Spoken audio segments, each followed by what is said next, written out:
Course 3, From Sketch to Cinematic IP, Building the Cinematic Page, Part 4, Coloring. All right, so now we're going to be coloring. This is where you put the mood.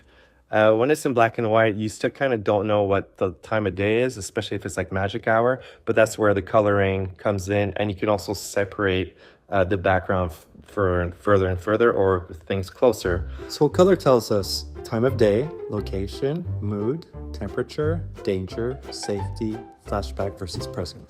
All right, so coloring now. So you'll always start with the flat coloring. That's the way I like to do it. There's people who make a living doing just that. Yeah, you can't start without doing flat coloring, so you have to start that way. Unless you pay somebody to do it for you, and then you have to start. Okay, so I've talked about it before in the other classes. Flat colors, I use a brush that's not textured. You can if you want. I didn't do that. So for this one, my style is to do this monochromatic look. There's a couple of times, like when the phone's going to be lit up, you'll see later on, I'll make it a green turquoise tint, and it'll really bounce off as a complementary color to the overall pink purple that we have. So yeah, it's good to think like that. My favorite comic books are the ones who are a bit more stylized in the color. Find something that works for you. Maybe, you like those rich colors, and some people are really good at making those colors like pop everywhere and they're clashing, but it just somehow works. So find whatever works for you. I know that a lot of people, if you're not that good at coloring, it's good to stick to monochromatic lighting.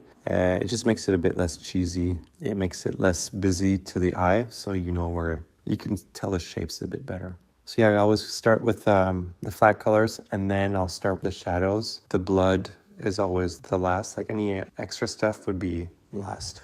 I'm pulling a lot of the backgrounds from the design stage, and I just copy paste in the back. It really gives it a mood. So it's a really easy trick I've been doing a lot in my past work. I find it really brings you into the world. And yeah, you can copy paste some smaller parts, paste it, and flip it so it looks a bit different. There's a bunch of little tricks that you can do just so it actually doesn't look like you're just copy pasting and repeating and cheating. And also, if your readers is actually noticing that what you're doing, that means you're probably not telling the story well enough and they're looking at too many details. Yeah, you just want them to they get the vibe, they get the temperature, and they're just reading through it really quick.